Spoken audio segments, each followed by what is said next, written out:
บีเอ็มบ่เรียนลูกไม่เรียนเศร้าลูกเศร้า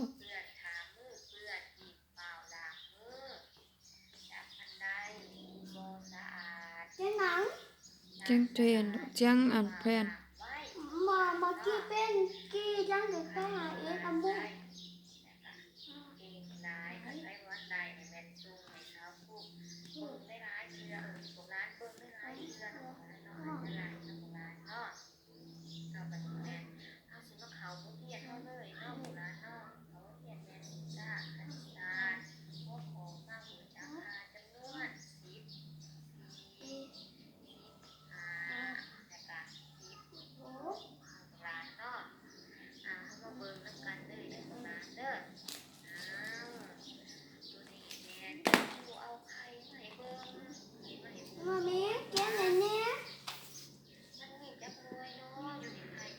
เบิ่งเช้าคู่กันลูกยังเขียนลูกเบิ่งเช้าคู่ก่อนบอกน้ำเช้าคู่ก่อนเด้อ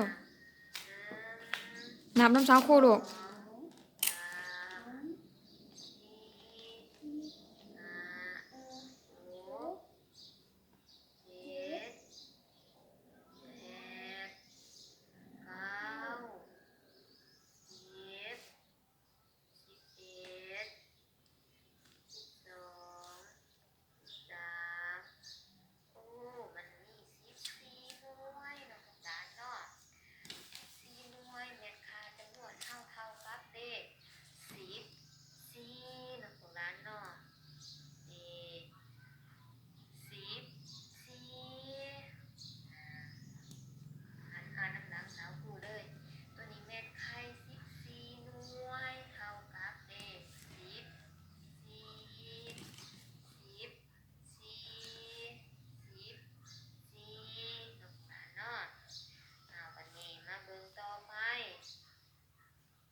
โอ้ยเกียงลายลูกเขียนหนังสืองามเลยอ้ายลูกเอ้ยโอเคมาเบิ่งหมาสตรอเบอรี่ BME สตรอเบอรี่บ้านนี่ลูกเห็นบ่ลูกมานับเบิ่งบัดนี้ลูกมีอยู่ตู้เย็นมามีซื้อให้แล้วลูกเฮียนแล้วจึงกินลูกนับลูกนับ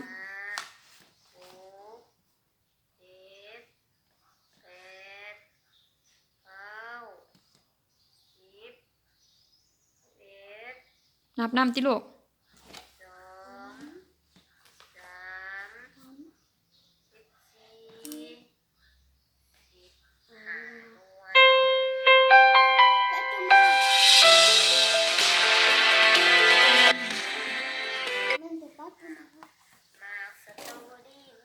เอามาเฮียนก่อนลูก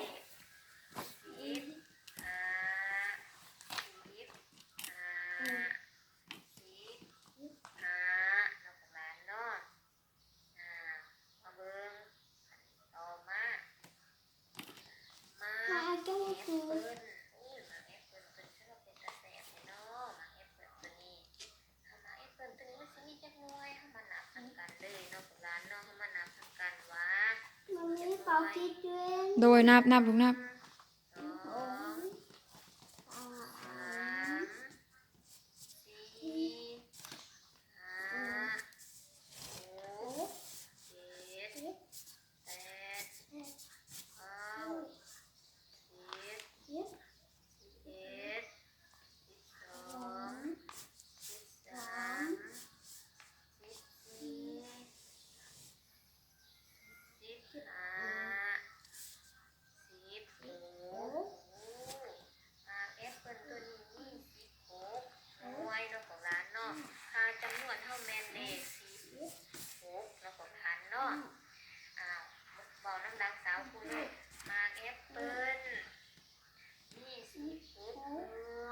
บอกดีๆลูก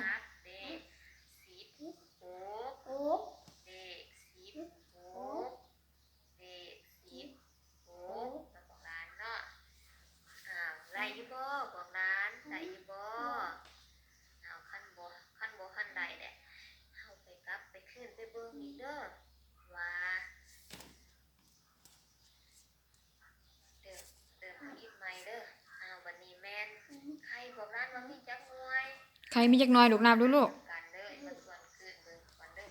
BM นับดูลูก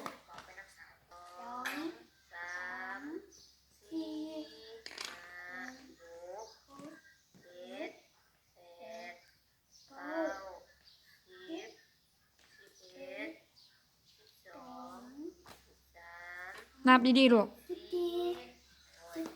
ไข่มี14หน่วยแม่นค่าจำนวนเฮาแม่นเลข14เลข14เลข14เลข14แม่นเลข1กับเลข4เขาอ่านว่าเลข14เนาะของร้านเนาะวันนี้มาเข้าเลข15เขามานับนำกันอีกเด้อเนาะร้านเนาะมานับนำกันอีกก่อนมันสิเป็น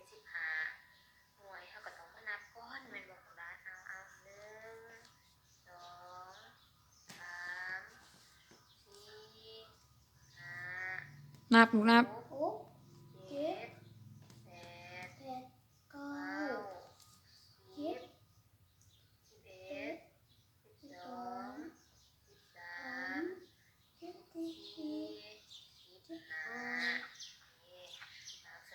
13 นี่มามีแมนบอ โดย หน่วย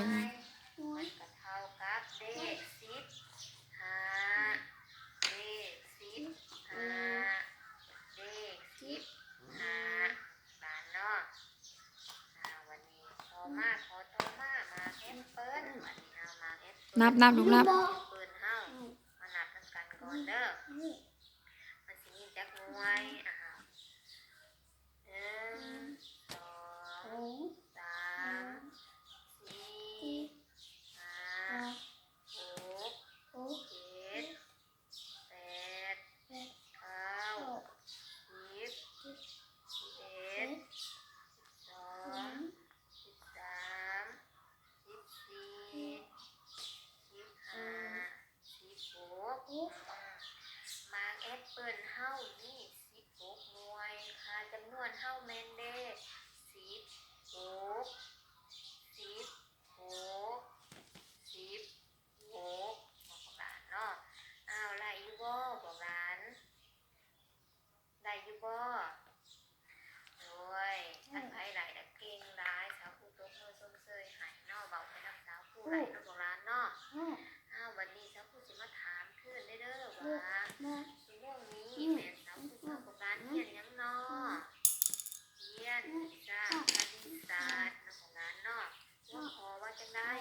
หูจักค่ะจำนวน10 เย็บ 4 ที่ 10 5 สิบห 6 ก มาของร้านเนาะ4แม่นเลข1กับเลข4 15แม่นเลข1กับเลข5 16แม่นเลข1กับเลข6แม่น16มาของร้านเนาะวันนี้เจ้าผู้สิฝากคนเยี่ยมบ้านในพวกร้านเด้อว่าพวกร้านอันนั้นแต้มมากไม้บอกหรือว่าแต้มของดินของร้านก็ไรให้มันได้14 15 16อันนับให้สาวผู้เบิ่งเด้อพวกร้านเด้อสาวผู้สิถามเบิ่งเด้ออันไผแต้มเป็น